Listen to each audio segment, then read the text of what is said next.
በአንድ ወቅት አልበርት አንስታይን እንዲህ ብሎ ነበር፣ ቀለል አድርጋችሁ ማስረዳት ካልቻላችሁ እናንተም አልገባችሁ። ትክክለኛ የአጠናን ዘዴን ባለመከተላችን ለብዙ ሰዓታት አንገታችንን ደፍተን ያጠናነው ትምህርት ለፈተና ስንቀመጥ ድራሽ አባቱ የሚጠፋብን ሰዎች ብዙዎች ነን። ስለሆነም ይህን ችግር ከስር መሰረቱ ሊቀርፍ የሚችል ምርጥ ዘዴን ይዤላችሁ መጥቻለሁ። ይህም ዘዴ አንዴ ያነበብነው ነገር በፍጹም ከውስጣችን እንዳይጠፋ የሚያደርግ በሳይንስ የተረጋገጠ አጠናን ዘዴ ነው። በዚህ ቪዲዮ ያጠናነውን ለማስታወስ የሚጠቅሙንን ሶስቱን ቴክኒኮች the 3 R's of remembering የሚባሉትን ከመርሳት ጋር በተያያዘ ያለውን ሳይንሳዊ ግኝት ሳይንስ ኦፍ ፎርጌቲንግ ስኬታማ ለመሆን ልንከተል የሚገባውን ያጠናን ዘዴ ወይም ስተዲ ቴክኒክ ምን እንደሆኑ አንድ ባንድ እናያለን። መጀመሪያ ግን የሰው ልጅ አእምሮ እንዴት እንደሚሰራ መገንዘብ እጅግ አስፈላጊ ነው። ከሰው ልጅ አእምሮ አሰራር ጋር በተያያዘ ሶስት ቁልፍ ኩነቶች አሉ። ብዙ ጊዜ the 3 R's ተብሎ ይጠራል። ማለትም ሪኮርዲንግ፣ ሪቴኒንግ እና ሪትሪቪንግ። እስኪ የሶስቱንም ምንነት እንመልከት።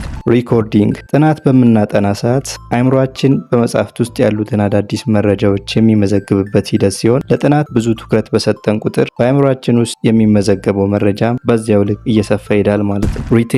ሪቴኒንግ ማለት ደግሞ በአእምሮ ውስጥ የተመዘገበው አዲስ መረጃን የማቆየት አቅም ሲሆን እዚህ ጋር ነው እንግዲህ የብዙዎቻችን ያነበብነውን አዳዲስ መረጃ የማቆየት እክል የሚገጥመን። ያገኘናቸውን አዳዲስ ኢንፎርሜሽንስ ፕራክቲካሊ ቀድሞውኑ ከምናውቀው የዓለም እውነትና ህጎች ጋር በማያያዝ ለመያዝ ካልሞከርን ወዲያውኑ እንረሳዋለን። ሪትሪቪንግ ማለት ደግሞ ያነበብነውንና የግል እውቀታችን ያደረግነውን አዲስ መረጃ አስፈላጊ በሆነ ሰዓት አስታውሰንና አውጥተን በተግባር መጠቀም መቻል ማለት ነው። ማለትም ያጠናነውን ነገር ኢንተርፕሬት ወይም መተርጎም። ለምሳሌ በፈተና ጊዜ ጥያቄዎችን በብቃት መመለስ ወይም መግቢያ ላይ እንዳለው ያገኘነውን እውቀት በቀላል ቋንቋ ለሰው ማስረዳት እንችላለን የሚለውን ማረጋገጥ ያስፈልጋል።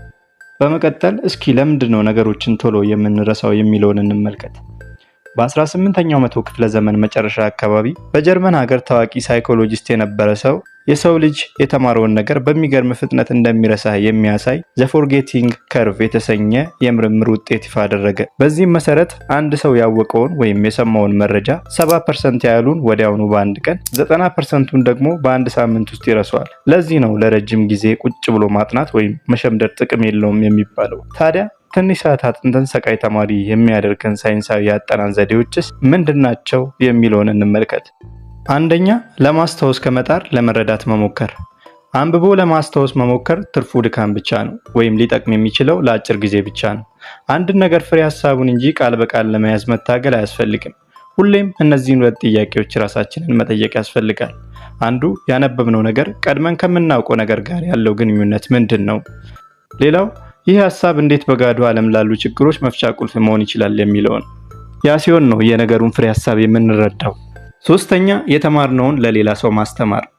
የተማሩትን ልክ እንደ አስተማሪ ሆኖ ማስተማር ድንቅ ያጠናን ዘዴ መሆኑን ስንቶቻችሁ ታውቃላችሁ? ምናልባት የምናስተምረው ሰው ባይኖርስ ትሉ ይሆናል።